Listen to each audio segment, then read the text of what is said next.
Let me tell you something about the people who are genuinely good with money. Not the people who earn the most. Not the people who got lucky with an investment or inherited a financial head start. The people who, regardless of what comes in, consistently build from it. Who never seem to be in financial crisis. Who manage to save, to invest, to make their money work, even on incomes that most people would struggle to survive on. Most people look at those people and conclude that they have some kind of innate financial gift, a natural relationship with numbers, a discipline gene that the rest of us were not issued. The psychology research says something completely different. High money management skill is not primarily about mathematics. It is not primarily about discipline in the conventional willpower sense. It is not even primarily about financial knowledge, though knowledge matters. About the specific psychological characteristics, cognitive patterns, and emotional relationships with money that produce consistently effective financial behavior across every income level and every life circumstance. And those psychological characteristics are identifiable.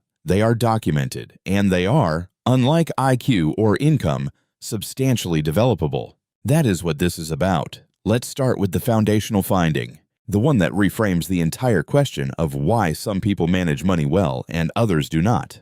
The research on financial behavior, and specifically the work of behavioral economists Daniel Kahneman, Amos Tversky, and Richard Thaler on the psychology of economic decision-making, established something that classical economics had been designed to ignore. Human beings are not rational economic actors. They do not make financial decisions based on objective calculation of costs and benefits. They make financial decisions based on psychological processes, cognitive biases, emotional states, social pressures, and deeply embedded belief systems about money that have almost nothing to do with the objective financial merits of the decision.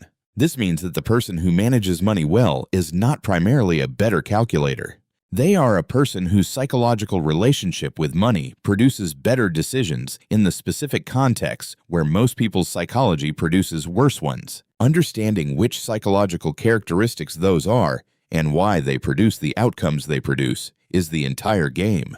The first and most foundational psychological characteristic of people who manage money well is what researchers call a future-oriented time perspective. Philip Zimbardo and John Boyd's research on time perspective, which we referenced in the Old Soul script, identified temporal orientation as one of the most powerful predictors of life outcomes across multiple domains. And in the domain of financial behavior, the research is among the most consistent in the entire literature. The future-oriented individual does not experience present spending and future saving as a straightforward trade-off that requires willpower to navigate. They experience the future self as real, as genuinely present in their decision-making, as someone whose interests are not abstract, but concrete and immediate. The research on what economists call hyperbolic discounting, the systematic tendency to overvalue immediate rewards relative to future rewards, documents the psychological mechanism that undermines financial management in most people.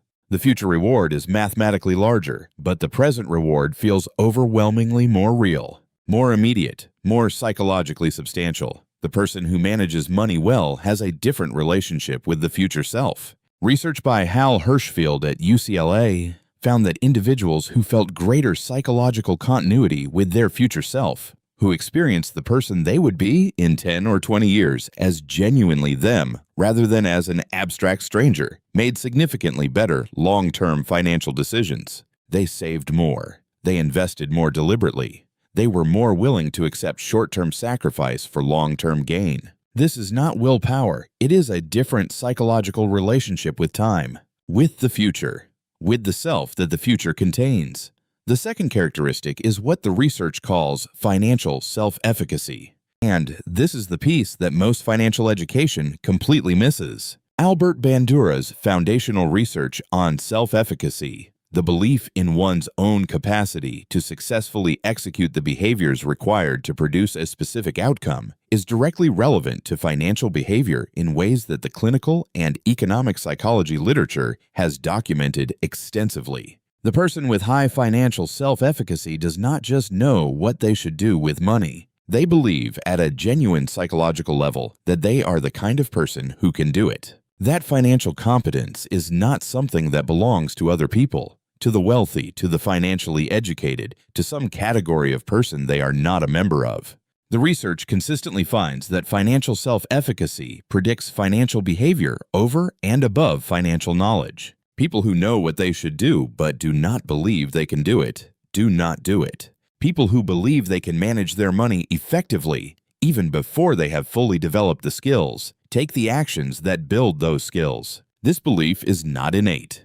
The research on how financial self-efficacy develops identifies early experiences of financial agency, being given responsibility for small financial decisions, observing effective financial management modeled by trusted adults, experiencing the specific satisfaction of a financial goal achieved as the primary developmental influences. The person who was never given financial agency, who grew up in an environment of financial chaos or financial shame, who never had the experience of financial competence confirmed, has a financial self-efficacy deficit that financial education alone will not address. Because the deficit is not informational, it is psychological. Here is the third characteristic, and the one that the behavioral economics research identifies as perhaps the most practically consequential: the ability to separate emotional state from financial decision. Richard Thaler's research on mental accounting and the broader behavioral economics literature on how emotional states influence financial decisions documents the specific ways that emotional processing systematically produces poor financial outcomes.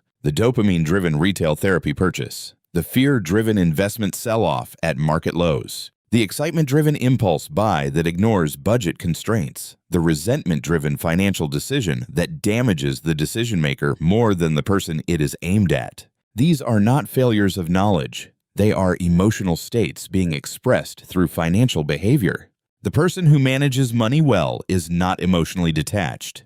The research does not support the picture of the effective financial manager as a cold calculator uninvested in the emotional dimensions of their experience. What they have developed is what psychologists call emotional regulation in financial contexts. The capacity to notice an emotional state that is producing a financial impulse, to name it, to hold it without immediately acting on it, to create the brief pause between feeling and spending that allows the rational financial self to be consulted before the decision is made. Lisa Feldman Barrett's research on emotional granularity, which we discussed in the deep feeling script, is relevant here.